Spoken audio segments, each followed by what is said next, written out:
Hello guys, welcome back to my channel Evolve with Harshita. So in this video we are going to cover further concepts of foundation of design thinking. In this video we will specifically talking about creativity technique से बहुत important है exam perspective से भी और daily life में भी हम इन्हीं क्रिएटिविटी टेक्निक्स का यूज़ करके आगे चल के चीज़ों को सिंप्लीफाई करने की कोशिश करेंगे और इन सब टेक्निक्स के बारे में हम वन बाय वन एक एक करके सबके बारे में पढ़ेंगे। तो फर्स्ट नंबर पे आती है हमारी brainstorming, then mind mapping, then scamper, then six thinking aids, then random with generation, brain writing and then rule storming. ये थोड़ा शॉर्ट डिस्क्रिप्शन इनके बारे में हम थोड़ा डेप्थ में पढ़ेंगे, फिर इस पर वापस आएंगे। तो सबसे पहली टेक्निक हम लोग जो पढ़ेंगे वो दैट इज ब्रेनस्टॉर्मिंग।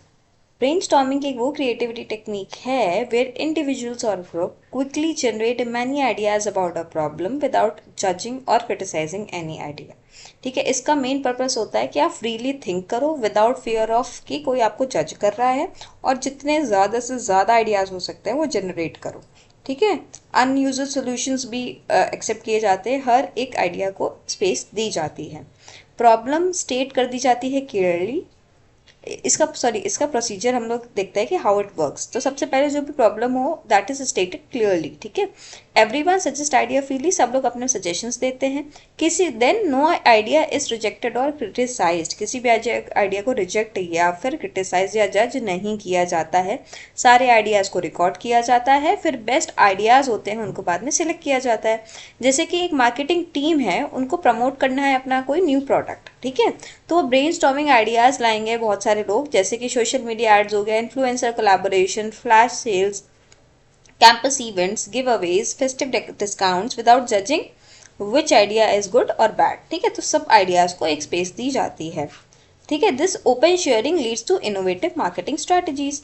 तो इसकी हेल्प से क्या होगा, हमारी जो मार्केटिंग स्ट्रैटेजीज है वो इनोवेटिव और नई नई स्ट्रैटेजीज आएंगी और बहुत सारे आइडियाज़ हम लोग को मिल जाएंगे, जो आगे चल के फर्दर हम लोग जो बेस्ट होंगे उनको सिलेक्ट कर सकते हैं।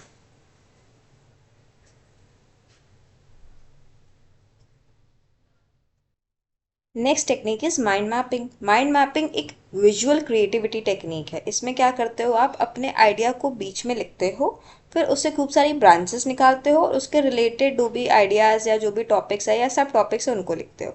इससे क्या होता है, जो हमारे थॉट्स हैं और जो भी कनेक्शंस हैं या जो भी हमें सोल्यूशन है सब एक जगह आ जाते हैं। ठीक है, right the main idea in the centre. इसको मैं आपको ग्राफिकली दिखाती, सॉरी एज अ इमेज आपको दिखाती हूँ तो आपको अच्छे से समझ में आएगा। जैसे कि आप इस इमेज में देख पा रहे हो कि जैसे सिंपल माइंड मैप है, यहाँ पे आपने मेन टॉपिक लिख दिया। ठीक है, और उसके जो भी आपका की कंसेप्ट या सब टॉपिक्स है, जो भी आइडियाज़ है, जो भी और भी फर्दर टॉपिक्स कवर करने वो लिख दिया। आइडिया की और भी डिटेल्स हो सकती है, पॉइंट्स के और भी सब पॉइंट्स हो सकते हैं। ऐसे करके हम लोग ने पूरा माइंड मैप बना लिया। ओके, तो माइंड मैपिंग हमारा write the main idea in the center, draw the branches for key categories, add smaller branches with details or strategies, और smaller branches भी बना सकते हैं। keywords यूज़ कर सकते हैं, कलर इमेजेस क्लैरिटी के लिए हम लोग यूज़ कर सकते हैं। जैसे कि आपको एक न्यू ब्रांड लॉन्च करना है तो स्टूडेंट ने लिखा बीच में ब्रांड लॉन्च। ठीक है, और उसकी ब्रांचेस बनाई,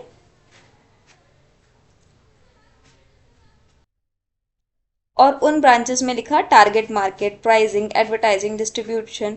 तो ये जो भी ईच ब्रांच है उसके सब टॉपिक्स भी हो सकते हैं, जैसे मार्केटिंग में हो गया social media ads, packing ideas, promotional event, जैसे करके अब ब्रांचेस बना दी। तो ये हमारा होता है mind mapping, basically visual creativity technique होती है, all ideas eight one place. Next हमारा स्कैम्पर मॉडल, ये बहुत इंपॉर्टेंट है, इसको बहुत अच्छे से पढ़िएगा क्योंकि ये अक्सर पूछा जाता है एग्जाम्स में। तो ये पावरफुल क्रिएटिविटी और इनोवेशन टेक्निक है जिससे हम लोग अपने जो आइडिया या जो सोल्यूशन है उसको इम्प्रूव करते हैं, मॉडिफाई करते हैं या रीडिज़ाइन करते हैं अपने एग्जिस्टिंग प्रोडक्ट, सर्विस या प्रोसेस को। ठीक है, नॉर्मल रूटीन के पैटर्न से को ब्रेक करके आप कोई नई चीज़ एक्सप्लोर करते हो, नई पॉसिबिलिटीज़ लाते हो और 7 स्ट्रक्चर्ड क्वेश्चंस पूछते हो। ठीक है, जैसे कि जो स्कैम्पर है उसका फुल फॉर्म आप देख लो, substitute, combine, adapt, modify, put to another use, eliminate, reverse. ठीक है, तो ये 7 एक्शंस हैं जो स्टिमुलेट करते हैं आपके क्रिएटिव थिंकिंग को और आपको हेल्प करते हैं जनरेट न्यू आइडियाज़। तो सबसे पहले हम लोग इसमें देखेंगे स्कैम्पर के ऐसे स्टार्ट करते हैं, दैट इज सब्सटीट्यूट।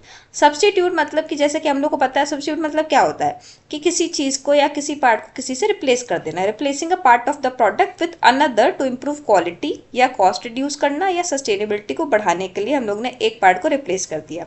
जैसे कि what material can be replaced, कौन से मटेरियल से किस मटेरियल को हम लोग रिप्लेस कर सकते हैं, या फिर कौन से पीपल या प्रोसेस या कंपोनेंट्स को हम लोग चेंज कर सकते हैं या रिप्लेस कर सकते हैं। जैसे कि आपने एक प्लास्टिक बॉटल थी उसको रिप्लेस कर दिया with metal to make it eco friendly and durable, तो ये सब्स्टिट्यूट हो गया। अब कंबाइन मतलब, कंबाइन का मतलब हमको पता है मर्जिंग टू और मोर आइडियाज, एक साथ उनको जोड़ देना टू क्रिएट समथिंग न्यू और मोर यूजफुल। कौन से एलिमेंट्स को हम लोग कंबाइन कर सकते हैं, कौन से फंक्शंस को हम लोग कंबाइन कर सकते हैं। जैसे कि बॉटल में हम लोगों ने डिटैचेबल ग्लास को और इंटीग्रेट कर दिया फिल्टर इनसाइड द बॉटल, तो ये दोनों चीज़ों को कंबाइन कर दिया तो हमारा और भी यूजफुल चीज़ बन गई। अडाप्ट मतलब चेंजिंग और adjusting a part of the product to improve its process of it new addition. एक कोई प्रोडक्ट का जो एक कोई पार्ट है या प्रोसेस का एक कोई पार्ट है उसको हम लोग चेंज कर रहे हैं या एडजस्ट कर रहे हैं। जैसे कि इसमें हम क्वेश्चंस पूछ सकते हैं कि जैसे how can we adjust design to solve a new problem, हम अपने डिज़ाइन को कैसे बदले कि नई प्रॉब्लम को सॉल्व कर दें, ठीक है। या can we mimic another product's feature, हम लोग किसी और प्रोडक्ट के फीचर्स अपने में अडाप्ट कर सकते हैं। जैसे कि फ्लिप टॉप कैप हम लोग ने बना ली अपने बॉटल में ताकि बच्चों के लिए ईजियर हो और एल्डरली पीपल के लिए भी ईजी हो टू ओपन दैट बॉटल, ठीक। मॉडिफाई में हम लोग क्या करते हैं, मॉडिफाई में हम लोग मैग्नीफाई या मिनीफाई करते हैं, मतलब कि चेंज करते हैं शेप या साइज या कलर या डिज़ाइन ताकि उस प्रोडक्ट को और अच्छा बना सकें। मैग्नीफाई मतलब इंक्रीज कर रहे हैं, मिनीफाई मतलब डिक्रीज कर रहे हैं, फीचर्स को इंक्रीज करना है फीचर्स को डिक्रीज करना, ठीक है। Can we make it bigger smaller longer lighter, क्या कर सकते हैं, ठीक है। या तो हम उसकी शेप या लुक को चेंज कर सकते हैं, जैसे कि एक बॉटल थी उसको हम लोग ने उसका जो ग्रिप था और स्लिम बना दिया, तो उससे क्या हो गया कि अब वो स्लिप नहीं होती है और इजी तरीके से बच्चे उसको होल्ड कर पाते हैं, सभी होल्ड कर पाते हैं। तो हम लोगों ने क्या किया, मॉडिफाई।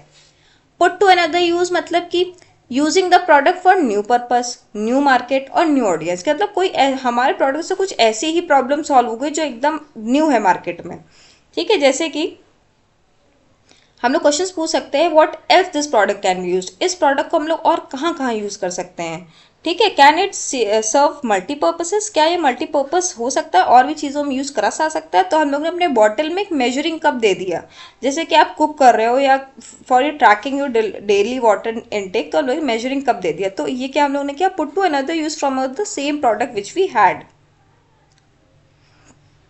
नेक्स्ट हम लोग एलिमिनेट करते हैं। एलिमिनेट मतलब कि जो भी अननेसेसरी पार्ट्स है उसको हटाना ताकि हमारा प्रोडक्ट थोड़ा सिंप्लीफाई हो जाए, वेट रिड्यूस हो जाए या कॉस्ट कटिंग हो जाए। तो how what can we remove without losing function, how can we simplify the design, और आसान से उसको कैसे हम लोग कर सकते हैं, ठीक है। हम लोग जो एक्स्ट्रा कैप रिंग थी वो हटा दी क्योंकि वो अननेसेसरी वेट और कॉस्ट हमारा बढ़ा रही थी, ठीक। अब आता है रिवर्स।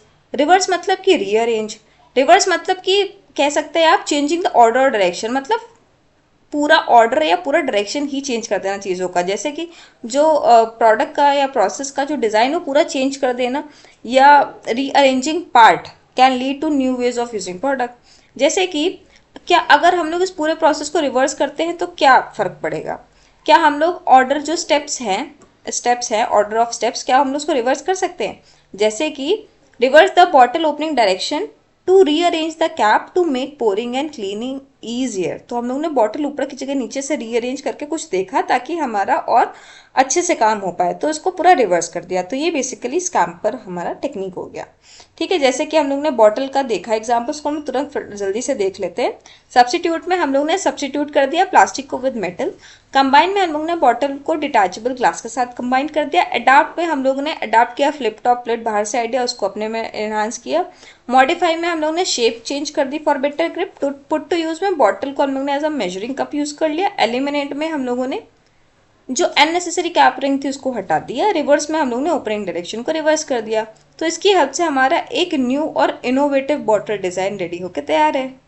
तो इसकी स्कैम्पर की हेल्प से हम लोगों ने पूरा अपना जो भी एग्जिस्टिंग प्रोडक्ट था उसमें ये सब चीज़ें करके अपने प्रोडक्ट को और इनोवेटिव और नया बना दिया।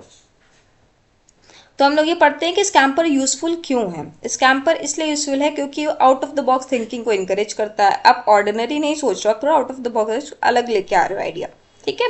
आप रीडिजाइन कर रहे हो अपने एग्जिस्टिंग प्रोडक्ट को, अपने प्रोडक्ट में और अच्छी चीज ऐड कर रहे हो, ठीक है। ब्रेक्स फिक्स थिंकिंग पैटर्न, जैसे सोचते आ रहे हो उस पैटर्न को ब्रेक करके आपने थोड़ा हटके सोचा। स्टूडेंट्स, डिजाइनर, बिजनेस सबके लिए हेल्पफुल है, ठीक है। Simple to use but highly creative, आप आसानी से इस टेक्निक को यूज कर सकते हो, बट बहुत क्रिएटिविटी इसमें लगती है और आप बहुत अच्छे से सोल्यूशंस लेके आते हो। तो that is your scamper. Now we will talk about the 6 hats. अक्सर बच्चे इसमें कंफ्यूज हो जाते हैं क्योंकि अलग अलग हैट के कलर्स है और हर हैट जो अलग अलग चीज़ें आपको बताती है, ठीक है। तो अलग अलग व्यू पॉइंट्स देती है बेसिकली। तो उसको हम थोड़ा सिंप्लीफाई करने की कोशिश करेंगे और अच्छे से पढ़ेंगे। तो 6 थिंकिंग हैट्स, सबसे पहले ये आप देख लो कि एडवर्ड डी बोनो ने ये डेवलप किया था। तो इसका बेसिकली पर्पस क्या था कि पहली बात तो एक ये क्रिएटिव प्रॉब्लम सॉल्विंग और डिसीजन मेकिंग टेक्निक है। ये हेल्प करती है group of people group to it helps a group look at a problem from 6 different view points instead of thinking in one direction. क्या प्रॉब्लम है, इसकी जगह आप अलग अलग 6 डिफरेंट व्यू पॉइंट से चीजों को देख रहे हो। हर हैट रिप्रेजेंट करती है डिफरेंट थिंकिंग मोड, अलग अलग मोड्स होते हैं, ठीक है। By using each hat one at a time, individuals और टीम्स कैन एक्सप्लोर। आप क्या एक्सप्लोर कर सकते हो हर एक हैट्स के पर्सपेक्टिव से सोच के? Facts, emotion, risk, benefit, creativity and planning, structured और बैलेंस्ड वे में, ठीक है। ये मेथड रिड्यूस करता है कंफ्यूजन, अवॉइड करता है आर्ग्यूमेंट्स और इनकरेजेस पैरेलल थिंकिंग। मतलब कि जो भी आपका कंफ्यूजन है, जो आपके अजम्पशंस है, उसको हट के आप एक्चुअल प्रॉब्लम है क्या, क्या चीज़ें मेन ट्रिगर कर रही हैं, या क्या मेन प्रॉब्लम्स है, या क्या मेन चीज़ें हमें बनानी है, उस चीज़ों पे हम लोग फोकस कर पाते हैं। तो सबसे पहले आती है व्हाइट हैट। व्हाइट हैट में फैक्ट्स है, इन्फॉर्मेशन होती है। व्हाइट से मतलब समझो व्हाइट, फैक्ट्स एंड इन्फॉर्मेशन, ठीक है। डेटा, फैक्ट्स और एविडेंसेस पे, जैसे कि what information do we have, ठीक है। What data is missing, what do statistics से, जैसे कि एक कॉफी शॉप है जिसका फैक्ट कहता है average waiting time is 10 minutes. उन्होंने बोला कि हमारा एवरेज वेटिंग टाइम 10 मिनट्स है, ये हमारा फैक्ट है, ये हमारे डेटा के बेसिस पे जो इन्फॉर्मेशन है वो है, और इसके पास हमारे पास एविडेंस भी है, स्टैटिस्टिक्स हमारी ये कहती है, ठीक है। अब रेड हैट कहता है फीलिंग्स एंड इमोशंस, मतलब कि फोकस करता है आपके emotions, intuitions, gut reactions without needing logic. जैसे कि आपने क्वेश्चन पूछा how do customer feel, what is my instant telling me. जैसे customer feel irritated and frustrated because they have to wait too long. तो feelings और emotions क्या कह रहे हैं, इंट्यूशंस या गट रिएक्शंस क्या कह रहे हैं कि आपके कस्टमर को बहुत फ्रस्ट्रेटेड या इरिटेटेड फील होता है क्योंकि आपकी वेटिंग टाइम बहुत लॉन्ग है। अब ब्लैक हैट क्या कहती है, क्रिटिकल और नेगेटिव थिंकिंग। ब्लैक मतलब नेगेटिव समझ लीजिए, क्रिटिकल और नेगेटिव थिंकिंग ये रिस्क या प्रॉब्लम्स या चैलेंजेस पे होता है, ठीक है, इस पे फोकस करता है, ठीक है। मतलब कि what could go wrong, black मतलब नेगेटिव सोच रहे कि क्या गलत हो रहा है या क्या वीकनेस है हमारी, क्या hiring more staff will increase cost. हमारे ये कह रहे हैं कि अगर हमारा स्टाफ प्रॉब्लम है कि अगर हम लोग स्टाफ ज्यादा हायर कर लेंगे तो हमारी कॉस्ट बढ़ा देगा। येलो मतलब bright, bright yellow, optimistic thinking, ऐसे सोचो। ये बेनिफिट्स, पॉजिटिव्स एंड वैल्यू पे बेस्ड फोकस करती है कि हमारे एडवांटेजेस क्या है, ठीक है। What could sorry why could this plan work, मतलब कि फास्टर सर्विस। अब हम लोग अपने ऑप्टिमिस्टिक ब्राइट साइड पे देख रहे हैं, पॉजिटिव साइड पे, कि अगर हम लोग फास्ट सर्विस देंगे कस्टमर हैप्पी होंगे और हमारी सेल्स बढ़ेगी। ग्रीन हैट हमारी क्रिएटिव थिंकिंग होती है। ग्रीन से आप थोड़ा क्रिएटिव को रिलेट करो, जो न्यू आइडियाज, ऑल्टरनेटिव्स और इनोवेशन फोकस करती है कि क्या नए सोल्यूशंस हम लोग ट्राई कर सकते हैं, क्या क्रिएटिव आइडियाज है जो हमारे प्रॉब्लम को सॉल्व कर सकता है। जैसे कि हम लोग ने सोचा कि एक मोबाइल ऑर्डरिंग ऐप बना देते हैं जिससे रिड्यूस हो जाए हमारा वेटिंग टाइम। तो that's the green hat, creative technique, creative thinking. Then comes blue hat, process control and planning. Blue से आप प्रोसेस कंट्रोल प्लानिंग समझो, ठीक है। Managing the thinking process, planning next steps and keeping the discussion organise. जैसे कि हमारा गोल क्या है, जैसे हम लोग देखा ऊपर वेटिंग टाइम, तो उसको रिड्यूस करना है, तो वैसा व्हाट इज अवर गोल। अब उसको हम लोग को क्या स्टेप लेनी चाहिए अब हम लोग को जाके, और कैसे हम लोग उस आइडियाज को इम्प्लीमेंट करेंगे। तो हम लोग प्लान बाय प्लान, जैसे हम लोग ऊपर सोचा कि एक मोबाइल ऑर्डरिंग ऐप बनाते हैं, तो let's plan the steps to develop and launch the mobile ordering app. हम लोग उसको एग्जीक्यूट कर रहे हैं उस प्रोसेस को, प्रोसेस कंट्रोल एंड प्लानिंग, ठीक है। तो ये हमारा 6 थिंकिंग एड्स है बेसिकली। तो इसको जल्दी से देखते हैं कि एक टीम ने यूज किया 6 thinking hats to solve a problem of long waiting time. ठीक है, तो उन्होंने facts, white means average waiting time 10 minutes, red hat means feelings, red means negative, means customer are frustrated and impatient, black means problems means hiring more staff, increase cost, yellow means benefit, brighter side, faster service will increase customer satisfaction, green hat means creativity, means introducing a mobile ordering and pickup call, blue hat means let's plan and develop। ठीक है, तो white में हमारा fact basis पर हमें problem ने identify करी, fact नहीं, सॉरी प्रॉब्लम नहीं आइडेंटिफाई करी, वाइट में सिर्फ हम लोग ने फैक्ट के बेसिस पे एक स्टेटमेंट दिया, उसमें हम लोग देखा क्या प्रॉब्लम हो रही है, क्या नेगेटिव चीज़ें हैं, क्या हमारे पास हमारे खुद के क्या बेनिफिट्स है, क्या हम लोग नए सोल्यूशंस ला सकते हैं और फिर उसको फाइनली एग्जीक्यूट करना। ठीक है, तो ये हमारे 6 थिंकिंग हैट्स के बहुत यूजफुल है, इसके हम लोग इंपॉर्टेंस देख लेते हैं। ये बैलेंस्ड और हॉलिस्टिक थिंकिंग, हॉलिस्टिक थिंकिंग मतलब सब कुछ कंसीडर करके, ओवरऑल कंसीडर करके हम लोग सोल्यूशंस बनाते हैं। helps team avoid arguments and focus on one perspective at a time। अलग अलग चीज़ों को छोड़ के एक पर्सपेक्टिव पे एक टाइम पे फोकस करो, जैसे ब्लू हैट के पे हैं तो ब्लू हैट के बेसिस पे ही सोचेंगे। ये आपकी डिसीजन मेकिंग को इम्प्रूव करती है, क्रिएटिविटी को बढ़ाती है, प्रॉब्लम सॉल्विंग स्किल डेवलप करती है, मिक्स डिस्कशन, जो डिस्कशंस को ऑर्गेनाइज्ड और प्रोडक्टिव बनाती है। ठीक है, तो 6 थिंकिंग हैट टेक्निक हम लोग को बेसिकली हेल्प करती है make a better decision by analyzing problem from 6 different viewpoints, facts, emotion, risk, benefit, creativity and process control, resulting in clear, structured and innovative solutions। तो ये हमारा हो गया 6 थिंकिंग हैट्स। अब हम आते हैं जल्दी से रैंडम वर्ड जनरेशन में, और please if you do like my content, so please do mail me on the mail ID I have given a description, I will provide you notes then and there। So next हम लोग पढ़ते हैं random word generation. ये एक normal सी चीज़ है, जैसे कि बहुत सिंपल सा है, जैसे कोई भी चीज़ है, हम लोग कोई प्रॉब्लम लेके बैठे और किसी ने वर्ड बोल दिया कि फॉरेस्ट, ठीक है, तो सब लोग बोलेंगे उससे ग्रीन। ठीक है, तो किसी ने बोला कि ग्रीन ग्रीन थीम की कॉफ़ी बनाते हैं या ग्रीन थीम के ड्रिंक्स इंट्रोड्यूस करते हैं, तो मतलब एक वर्ड के बेसिस पे खूब सारी चीज़ें हम लोग आइडिया जनरेट करेंगे। ठीक है, कोई भी अनरिलेटेड वर्ड चूज करा जाता है, ठीक है, टू इंस्पायर न्यू आइडियाज, फिर ब्रेन हमारा स्टार्ट करने लगता है connection between that random word and our problem, जिसकी वजह से हमारे अनएक्सपेक्टेड फ्रेश और क्रिएटिव सोल्यूशन निकलते हैं। जैसे कि इसका प्रोसेस होता है, आपने एक रैंडम वर्ड लिया जो बिल्कुल out of the context, forest, balloon, mirror, ocean, फिर आपने उस वर्ड को अपने प्रॉब्लम से रिलेट करना स्टार्ट किया, फिर आपने उस आइडियाज डेवलप करे इंस्पायर्ड बाय दोज एसोसिएशन, उसी एसोसिएशन से आपने डेवलप करे आइडियाज, और जो बेस्ट आइडियाज है उसको रिफाइन करके सिलेक्ट किया जाता है। ठीक है, तो ये हेल्प करता है, ब्रेक्स मेंटल ब्लॉक्स, जो आप नॉर्मल डे टू डे सोचते हो उससे हटके आप सोच रहे हो, out of the box thinking कर रहे हो। ठीक है, forces the brain to form new connections. ठीक, तो जैसे कि आपकी प्रॉब्लम, जैसे मैंने बताया कि आपको कॉफी शॉप एक्सपीरियंस को इम्प्रूव करना है, तो आपने एक रैंडम वर्ड जनरेट किया फॉरेस्ट।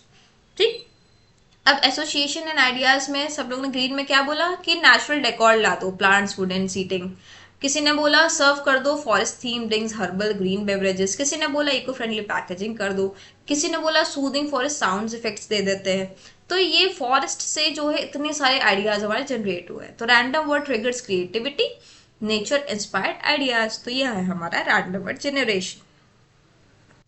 अब नेक्स्ट टेक्निक हमारी आती है ब्रेन राइटिंग। ये बहुत सिमिलर है ब्रेन स्टॉर्मिंग से, बट ये साइलेंट और इंडिविजुअली किया जाता है, क्योंकि राइटिंग से आप समझ रहे हो कि आप लिख रहे हो।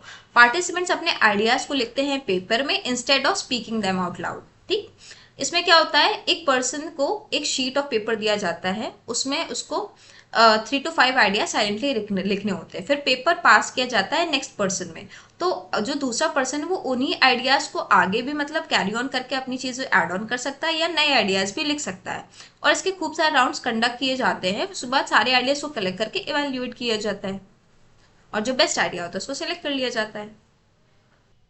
Why it helps? Because it encourages introverts and quiet people। जो introverts हैं, बहुत से लोग रिलेट कर पा रहे हो, उनके पास आइडियाज बहुत होते हैं बट वो बोल नहीं पाते हैं, तो वो उनको हेल्प करता है ये आइडिया। ठीक है, जो डोमिनेंस होते हैं, जैसे कुछ लोग होते हैं बहुत डोमिनेटिंग होते हैं, बहुत लाउड होते हैं, ठीक है, जो कॉन्फिडेंट मेंबर्स हैं उनके सामने भी वो थोड़े फीके पड़ जाते हैं, तो वो चीज़ को एलिमिनेट करता है। ठीक है, produces deeper more diverse ideas, deeper और मोर डाइवर्स, क्योंकि हर सबको पास हो रहा है तो सबके उसमें जा रहे हैं आइडियाज और एड ऑन्स भी हो रहे हैं। कोई ग्रुप प्रेशर नहीं होता है तो ओरिजिनल आइडियाज आते हैं। ठीक है, जैसे कि एग्जांपल लेते हैं कि in a product design class student write ideas for a new gadget silently. ठीक है, they pass papers around to build on each other's thoughts, this results in more thoughtful and wide ideas than a loud group short out session. तो ये सब चीजें ऐसे करके हमारा brain writing होता है। Next comes role storming. Role storming से आप समझ पा रहे हो, रोल मतलब कि किसी का रोल में रह के चीजें सोचना। आपने अपने आप को किसी अज्यूम कर लिया किसी पोजीशन में, अब आप उस तरीके से सोच रहे हो। ये वेरिएशन होती है ब्रेन स्टॉर्मिंग की, जिसमें पार्टिसिपेंट्स किसी अदर पीपल का रोल लेते हैं। जैसे आप कस्टमर बन गए, आप कॉम्पिटिटर बन गए, आप चाइल्ड बन गए, आप सीईओ बन गए, और फिर आप उस तरीके से सोच रहे हो। ठीक है, तो इसका प्रोसेस क्या होता है, चूज अ रोल, कि आपको क्या बनना है, कस्टमर, टीनेजर, कॉम्पिटिटर। फिर think and speak as that person would, उसी की तरह सोचो, उसी की तरह बोलो। उस generate ideas based on that roles needs and mindset, उस रोल के हिसाब से जो भी नीड्स है, उसकी जो माइंडसेट है, उस बेसिस पे आइडियाज जनरेट करो और कलेक्ट करो ऑल रोल बेस्ड इनसाइट्स। जितने भी रोल बेस्ड आपने जो भी आइडियाज सोचे उसको कलेक्ट कर लो, और सबके जो अलग अलग रोल्स के बेसिस हमने आइडियाज लिए हैं, सबके अलग अलग के पर्सपेक्टिव्स को सबको कंबाइन करो और एक अच्छा सोल्यूशन बनाओ। ये हेल्पफुल है क्योंकि ये आपकी हैबिचुअल थिंकिंग पैटर्न से थोड़ा अलग हटके सोचते हो आप। जो हिडन नीड्स, प्रॉब्लम्स, अपॉर्चुनिटीज है वो आइडेंटिफाई होती, वो रिवील होती हैं। ठीक है, designers think like a real users, increases empathy and innovation. एक स्टूडेंट है जो डिजाइन करता है एक अपने सर्विस, इमेजिन देमसेल्व्स एज एक बिजी कस्टमर तरह उसने अपने आप को इमेजिन कर लिया, तो उसने कहा कि मेरे को फास्ट सर्विस चाहिए। कॉम्पिटिटर की तरह उसने आइडेंटिफाइज करी कि क्या हमारी वीकनेसेस है, और चाइल्ड की तरह उसने सिंप्लिसिटी और फन उसमें इंक्लूड कर दिया। तो इस रोल प्ले की वजह से आपने अनकवर किया न्यू इश्यूज, और that leads to a better solution. ठीक है, तो ये हमारा हो गया रोल स्टॉर्मिंग। तो ये सारे हमारे 7 7 टूल्स थे, 7 टेक्निक्स थी, क्रिएटिविटी टेक्निक्स। अब हम लोग उसको जल्दी से रिकैप ले लेते हैं ताकि हम लोग एक बार अच्छे से उसको रिकॉल कर पाए। ब्रेनस्टॉर्मिंग में हम लोग ने group, individual quickly suggest many ideas. ठीक है, क्वांटिटी पे फोकस करते हैं, individual as many as ideas दे सकता है विदाउट क्रिटिसिज्म। माइंड मैपिंग में ये विजुअल टूल है जिसमें आपने बीच में एक आइडिया लिखा, ब्रांचेस, सब ब्रांचेस और ये सब चीजें करके ऑर्गेनाइज कर दिया थॉट्स, विजुअल टूल। स्कैम्पर में हम लोग ने इंप्रूव किया, रीथिंक किया प्रोडक्ट यूजिंग, अपने ही पुराने प्रोडक्ट को इंप्रूव किया by substitute, combine, adapt, modify, put to use, eliminate and reverse. 6 thinking hats में हम लोग ने 6 डिफरेंट थिंकिंग मॉडल्स देखे या व्यू पॉइंट्स देखे। White is facts, red is feelings, black for risk, yellow for benefits, green for creativity and blue for process. Random ad generation में आपने एक वर्ड उठाया और उसको एसोसिएट किया और उस अपने प्रॉब्लम से और नए नए आइडियाज जनरेट किए। ब्रेन राइटिंग में आपने चुपचाप बैठ के ब्रेन स्टॉर्मिंग करी और उसको आपने लिखा और वो पेपर दूसरों को पास किया, फिर दूसरों ने भी उसमें अपने एड ऑन्स दिए। रोल स्टॉर्मिंग में आपने अपने आप को किसी दूसरे की जगह रख के, लाइक अ कस्टमर और सीईओ और अ चाइल्ड, उसके पर्सपेक्टिव से चीज़ों को सोचा और अनकवर की हिडन नीड्स। तो इस तरीके से हम लोग ने सारी क्रिएटिविटी टेक्निक्स को कवर कर लिया है। और guys please, if you do like my channel, please do like, comment, share, subscribe, and if you do want notes of this channel the same as I have been explaining in the class, so please do comment notes so that I can provide you the notes in your respective emails, or do email me on the email which I have mentioned in the description. And by this we have done the entire creativity techniques, and next we will carry on in the next video. Thank you.